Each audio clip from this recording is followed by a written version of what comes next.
A warm welcome to Diplomatic Channel. I'm Amarachi Ubani. This week on the program, we're taking a closer look at the U.S. presidential election and the U.S. government's foreign policy towards Africa. Candidates have just one more debate before November 3rd, when either a new president is elected or Donald Trump gets a second term. Much of the questions they both have been answering, either in the town hall or the first debate, had all to do with the American people. But this election is not only special for the American people, it's also special for countries all over the world who are watching events leading up to Election Day and after. Being the largest economy in the world, whoever becomes president determines the country's foreign policy and how the rest of the world views the United States. It also provides the foundation for bilateral and multilateral relations. Our guest on the program is Judd Devermont. He is the Director, Africa Program at the Center for Strategic and International Studies in Washington. We'll be learning more about him later in the program. He'll be discussing the upcoming presidential poll in America and America's foreign policy towards Africa. But now, let's begin with other discussions in diplomatic circles. The chairman, CEO, Nigerians in Diaspora Commission, Mrs. Abike Dabiri-Erewa, met with the Libyan ambassador to Nigeria, Ambassador Aya Tiari, in Abuja last week to demand justice over the recent burning to death of a Nigerian in Tripoli. During their conversation, she emphasized that all Nigeria wants is justice, ensuring that the perpetrators are brought to book. Ambassador Atiari assured her of an open and transparent Libyan legal system where justice is served on the three alleged killers. The NIDCOM boss had earlier in the week condemned reports that the Nigerian was set ablaze after being doused with petrol outside a factory in the Libyan capital Tripoli. The identity of the man remains unknown. Armenia and Azerbaijan continue to accuse each other of violating a new humanitarian ceasefire in fighting over the mountain enclave of Nagorno-Karabakh hours after it was agreed. The truce agreed on Saturday came into force at midnight after a week-old Russian brokered ceasefire failed to halt the worst fighting in the South Caucasus since the 1990s. At least 750 people have been killed since fighting began on September the 27th. Nagorno-Karabakh is a mountain territory that is internationally recognized as part of Azerbaijan, but populated and governed by ethnic Armenians.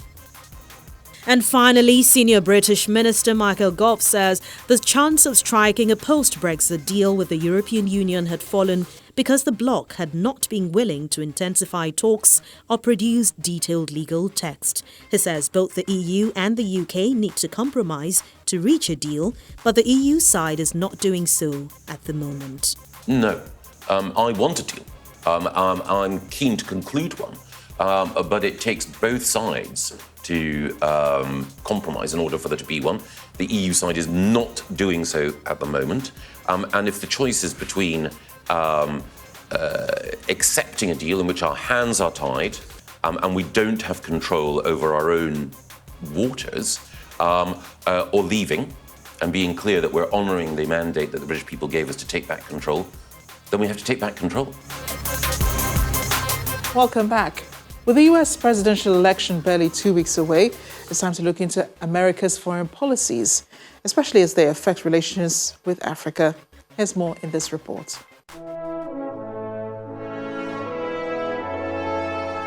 I remember when I announced for president in December of 1974.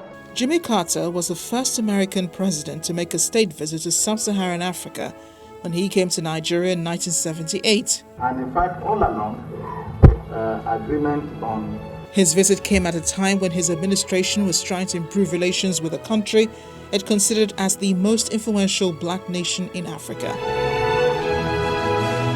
According to the New York Times publication ahead of the visit, it came in the aftermath of the Angolan Civil War, when Nigerian newspapers depicted the United States as a backer of apartheid in South Africa. Even Secretary of State Henry Kissinger was snubbed 3 times when he sought to go there. Since then, only 2 other U.S. presidents have made a visit to the most important country in Africa, as described by then Lieutenant General Olusegun Obasanjo who welcomed them after he became president of the country. Bill Clinton met with President Obasanjo in August 2000. Upon his arrival, he said the world needs Nigeria to succeed.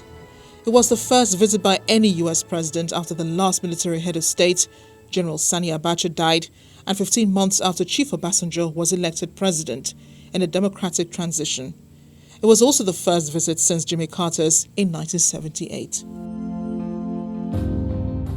2 years before, Mr. Clinton had bypassed Nigeria as a snub to the military generals who ruled the country.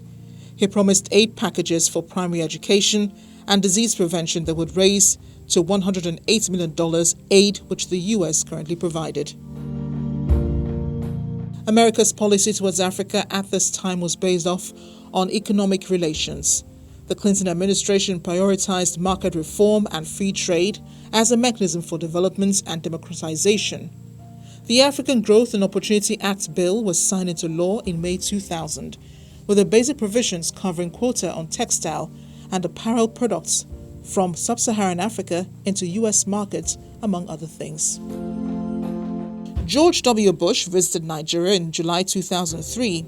He met with then-President Olusegun Obasanjo, who raised the issue of a new world order in which the rest of the world acknowledges the United States will remain a key player politically, economically, and militarily, and the American president's visit to Africa as an indication the continent is to be reckoned with in the emerging world order. Bush commended Nigeria's efforts at combating HIV/AIDS. His visit highlighted a 5-year, $15 billion U.S. initiative to combat AIDS spread in Africa and the Caribbean. It was otherwise known as the President's Emergency Plan for AIDS Relief, to address the global HIV/AIDS epidemic and help save lives of those suffering from the disease. There were other U.S. presidents who visited Africa, but not Nigeria. Franklin Roosevelt was in the Gambia, Liberia, and Senegal. George H.W. Bush was in Somalia, Ghana, Uganda, Rwanda, and South Africa. And in more recent history, America's first black president, Barack Obama, was in Ghana, Tanzania, Senegal, South Africa, Kenya, and Ethiopia and Egypt, where he issued an important speech titled A New Beginning. Doing all the other things that good citizens are supposed to do. There had been much hope Obama would usher in a new era of improved U.S.-African relations, but the then-president adopted a unilateralist foreign policy. The costs of the wars in Afghanistan and Iraq and the Great Recession did not favor ambitious new foreign policy initiatives, particularly in regions of the world viewed as secondary to U.S. interests. However, the administration embarked on Power Africa and Feed the Future initiatives designed to mitigate chronic electricity and food shortages on the continent, and the Young African Leaders Initiative, which gave birth to the Mandela Washington Fellowship.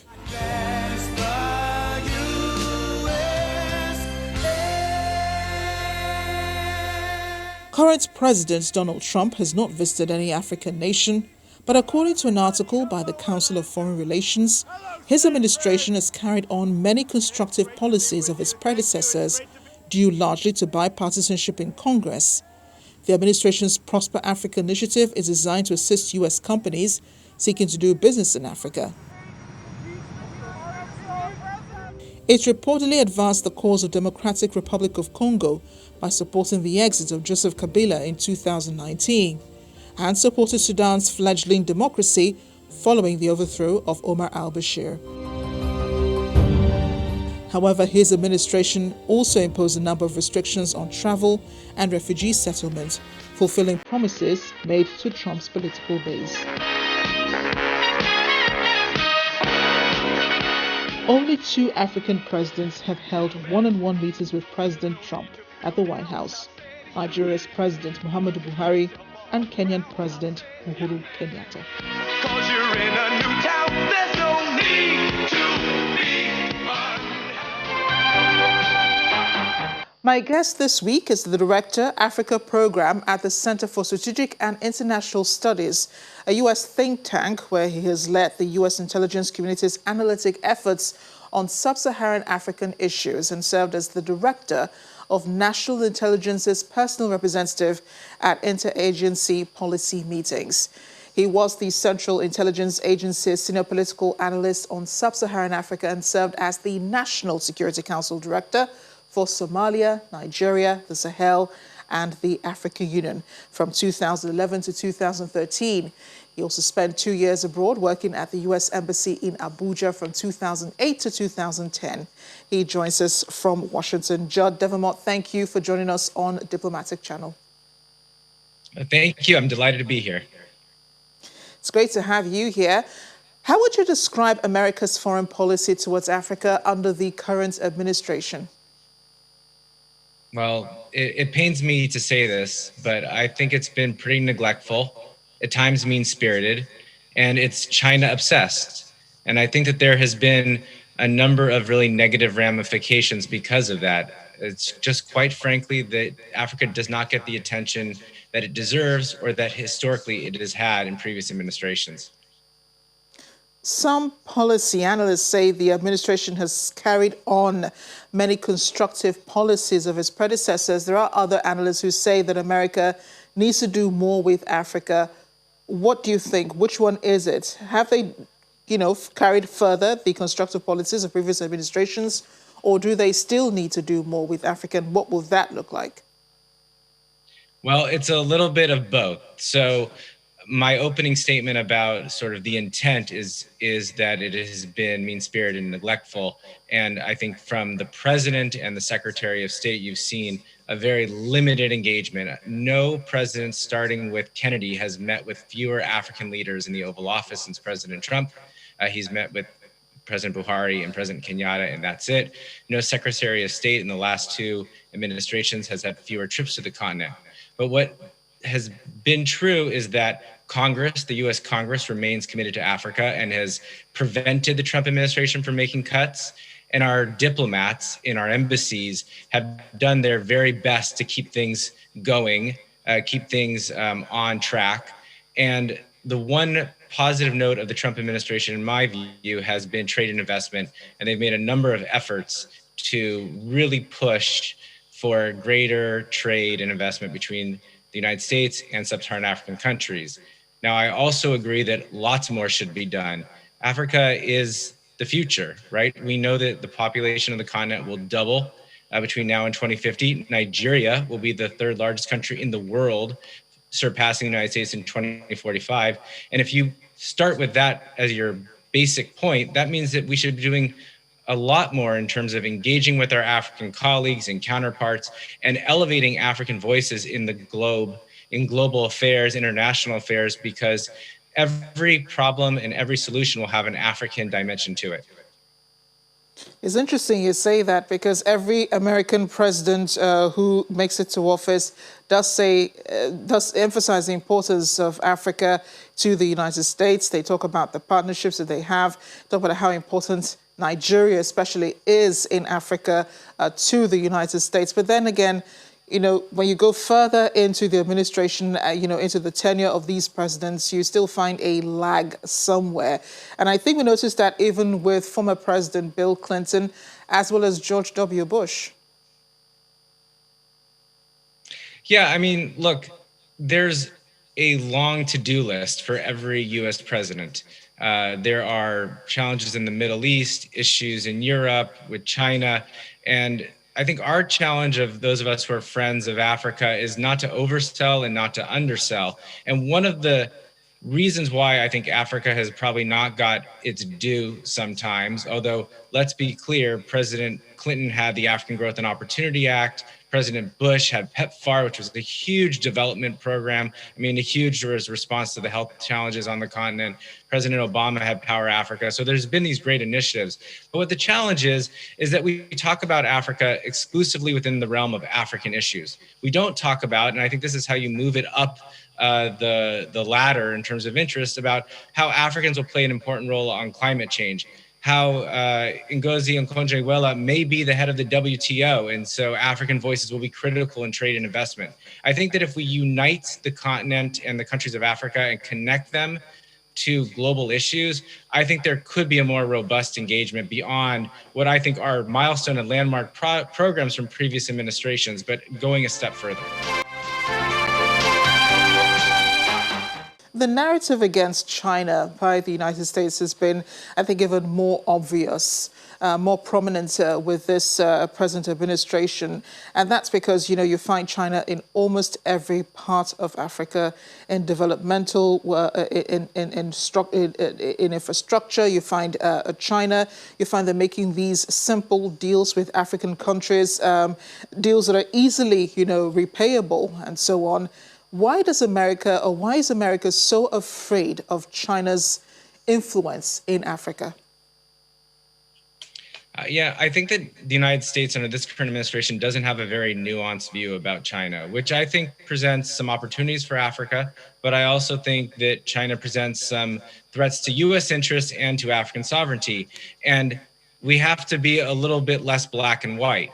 So I think the United States, at least in this administration, is concerned that every deal that China makes will be at the detriment of a U.S. deal. That's money or trade that the U.S. couldn't have, and that investments, particularly in tech, like in Huawei, will present counterintelligence challenges to the United States, et cetera. My view is that there are a number of things that China does that U.S. companies really don't do, particularly around infrastructure. And you and I know how important infrastructure development is for the continent, for both job creation and to really unlock its economic potential. There are some of the deals that they make aren't that great. And what we could be doing, the United States and its African partners, are working together to create a shared vision of the rules of the road. What is the level of transparency that we want from all deals, not just China? How do we make sure that the engineering is right, that the financial deals are right? Like the United States and Africa's partners, and I'm not just Europeans, but Turkey or South Korea or Japan all have a stake in making sure that Africa gets the best deal possible. So I think there's a number of things that the U.S. could do with respect to China in partnership with Nigeria and other African countries to make sure that Africans get the best deal possible, to make sure that Africans are in the lead and they have agency. And then there's a couple of things that we should be concerned about collectively, about what does 5G network mean? And the U.S. can't say don't take these things because we're not offering alternatives, but we can work together to make sure we mitigate some of the challenges that this kind of technology poses if it is not layered with other companies and vendors, if there's not a review board to look at it. I mean, I think about this all as a partnership. Let's take the best that China offers and let's minimize the negative aspects as much as possible. You wouldn't see that as infringing on Nigeria's sovereignty. The U.S. infringing on Nigeria's sovereignty wanted to look at those deals, with China and so on. Well, listen, I think Nigeria has to make its own decisions, but I think the United States and its international partners can offer these services and have a conversation. What I would like to see is Nigeria lay out affirmatively what it wants from its international partners. What are its expectations for the deals it makes, for how it thinks about infrastructure, for how it thinks about port access, and we all collectively stick to those rules. But right now, that's not happening. All the U.S. says is don't do these things, and they don't provide any alternatives. So Nigeria should be in the driver's seat. But you know as well as I, there is a lot of conversation right now in the National Assembly and elsewhere about the deals that China has. So I do think that there is an interest amongst Nigerians to talk about foreign investment, irrespective of China or the United States, and make sure that Nigeria is getting a good deal. The U.S. presidential elections is barely 2 weeks away, and when you look at both presidential candidates jostling for the White House and their political history, it's clear that Democratic candidate Joe Biden does have the upper hand, especially when it comes to foreign policy. He's been on the Foreign Policy Committee. He's even headed it. He has been in power. He has been at the White House with U.S. President Barack Obama, but President Trump has had little or very little understanding of foreign policy, very little interactions too with countries. You've seen what he's done with North Korea. You've seen what he's done with China. He claims a deal that he's done with China and so on. But yet it's not particularly clear what America's foreign policy is towards the rest of the world, especially towards Nigeria. When you compare that, with some of the decisions that the administration has made, visa policies, education, and so on. Yeah, so this administration has a very bare bones skeletal approach towards Africa. As I said, trade and investment is a strong suit, but it's been pretty negative when it comes to opening their doors to Nigerians. And we know that Nigerians are some of the most educated, successful immigrant communities in the United States. And the United States benefits in a myriad of ways from Nigerians who visit the United States or who become citizens and part of the diaspora. And I think it's really unfortunate that there has been such a narrow myopic view about sort of migration issues or trade or some of these other issues. I think, I work for a bipartisan think tank. I don't represent the Biden campaign, but it's clear to me that you would see some restoration of older approaches under a presidency under Joe Biden, right? A welcoming of immigrants, a more nuanced approach to China, thinking about partnerships, particularly in multilateral settings. President Trump has been very negative against the WTO. He tried to open up a reinvestigation of Adesina at the African Development Bank. I think all those things will change under Joe Biden. It doesn't mean that Africa is going to be his number one priority. He's got a lot of things he has to do to get this economy back working, to deal with COVID. And he's got partnerships all over the world that have been damaged by President Trump. But I think that he is going to be focused on a more balanced relationship with Africa, one that focuses on governance and human rights. We are how many days now into the hashtag #EndSARS movement, and the U.S. Embassy hasn't said anything about whether it supports the protesters or whether it stands against police brutality. I can't imagine under a Biden administration that we won't see much stronger statements about our solidarity with African publics to get, rights, to get the rights that they deserve that is embedded in their constitutions. You don't think that will be, there will be some hypocrisy there? The U.S. Speaking about the #EndSARS protests, considering just a few months ago, the U.S. had to deal with Black Lives Matter protests. I think that the United States is in a really unique position. And as you said earlier, when you recounted my bio, I've worked for the U.S. government in the past. I don't work for the U.S. government anymore. But I do think that U.S. diplomats fell into this trap of telling Africans and particularly Nigerians that you should model yourself or emulate after the United States because we've got this democracy thing down. We've got, all of these things around human rights down. And what Black Lives Matter has shown us, what COVID has shown us, what the challenges around our checks and balances, our freedom of the press has shown us that the United States is struggling with getting this right. And so instead of telling Africans what they should do, I think that we should be extending a hand to our African friends and saying, we don't have this either. We are going to come to you humility to ask how we all can better our societies, what we can learn from you, what you can learn from us. I think it's a change in rhetoric and tone and a conversation about how every country in this globe is trying to, or some are trying to do better. And we want to learn as much from Nigerians as much as we want to have an exchange of ideas of how to do things better. You think there could be a change with the coronavirus pandemic going forward in the new world order following the pandemic? In terms of changing our bilateral relationships? Mm-hmm. And multilateral relationships also. I think under President Biden, there certainly would be a change in multilateralism, a recommitment to the WHO, a equitable approach towards vaccines when they're developed, making sure that the countries get the assistance they need, because you can't solve COVID-19 globally until it's eradicated or managed in every single country. So I think that's pretty clear under President Biden. And I think what COVID-19 has shown us is that there's a number of different countries who are working alongside African countries to address this challenge, right? Whether it's the UAE or China or Japan or South Korea or Turkey.